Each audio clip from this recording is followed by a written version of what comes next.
নারী এশিয়া কাপে শুক্রবার বাংলাদেশের ফাইনাল নিশ্চিতের মিশন।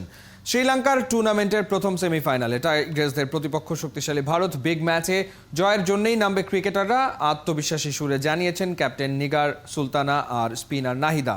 এই ম্যাচে 1 উইকেট পেলেই প্রথম বাংলাদেশি নারী ক্রিকেটার হিসেবে 100 প্রথম উইকেটের মাইলস্টোন স্পর্শ করবেন নাহিদা আক্তার। ডাম্বুলায় ম্যাচ শুরু বাংলাদেশ সময় দুপুর 2:30টায়। নাইন বিন জসিমের রিপোর্ট। 2018 নারী এশিয়া কাপ ফাইনাল। মালয়েশিয়ায় ভারতকে হারিয়ে বাংলার মেয়েদের শিরোপা জয় সেদিন উল্লাসে ভাসিয়েছিল তামিম মাশরাফিদেরও।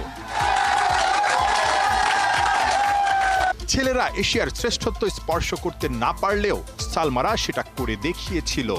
নারী ক্রিকেটে সূচনা হয় নতুন এক দিগন্ত। 2018-তে পারলে 2024-এ কেন নয়? হাই ভোল্টেজ ম্যাচের আগে জ্যোতিদের সেই পুরনো স্মৃতিটাই দেখাচ্ছে আলো, দিচ্ছে সাহস।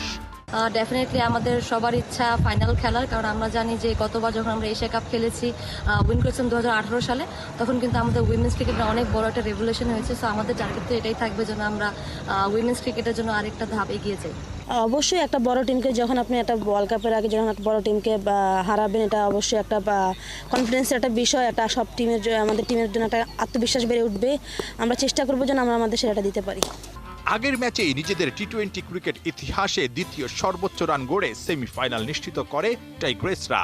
মালয়েশিয়ার বিপক্ষে ম্যাচে জ্বলে ওঠে ব্যাটিং বোলিং দুই ডিপার্টমেন্টেই। যদিও ভারতের বিপক্ষে নিঃসন্দেহে অপেক্ষা করছে কঠিন পরীক্ষা। আসরের গ্রুপ পর্বে বাংলাদেশ শ্রীলঙ্কার বিপক্ষে হারলেও অপরাজিত থেকেই শেষ চারে ভারতের মেয়েরা। দু দলের সাম্প্রতিক পরিসংখ্যানও বাংলাদেশের মেয়েদের খুব একটা স্বস্তিতে রাখছে না। মাস তিনেক আগে স্মৃতি মান্ধানাদের কাছে 5-0-তে হোয়াইট ওয়াশ হয় টাইগ্রেসরা। চিন্তা বলবো না, সেমিফাইনাল তো সবসময় একটা প্রেশার গেম হয়। সেমিফাইনাল না জিতলে আউট অফ টিম। আমাদের চেষ্টা থাকবে যে আমরা আমাদের সেরাটা দিব। আমাদের ব্যাটিং, বোলিং এবং ফিল্ডিং এই তিনটা ডিপার্টমেন্টে যদি আমরা ভালো করতে পারি, দিন শেষে রেজাল্ট আমাদের পরে আসবে। ডাম্বুলো উইকেট আমরা অলমোস্ট 3টা ম্যাচ খেলে ফেলেছি। আমার কাছে মনে হয় যে এটা ব্যাটে বলে খুব ভালো আসে, ব্যাটারদের জন্য খুব ভালো একটা অপরচুনিটি যে হচ্ছে আগামীকাল ভালো একটা স্কোর করা। দেশের মাটিতে দাঁড়াতে না পারলেও জ্যোতিদের সামনে আবারও সেই ইন্ডিয়া ভেন্যু লঙ্কার ডাম্বুলা। জিততে হলে উজাড় করে দিতে হবে নিজেদের সেরাটা। টি-20-তে অসম্ভব কিছুই না। গৌরবময় অনিশ্চয়তার খেলায় ভারতকে চমকে দিয়ে আরও একবার এশিয়া কাপ ফাইনাল খেলার অপেক্ষায় জ্যোতি জাহানারারা।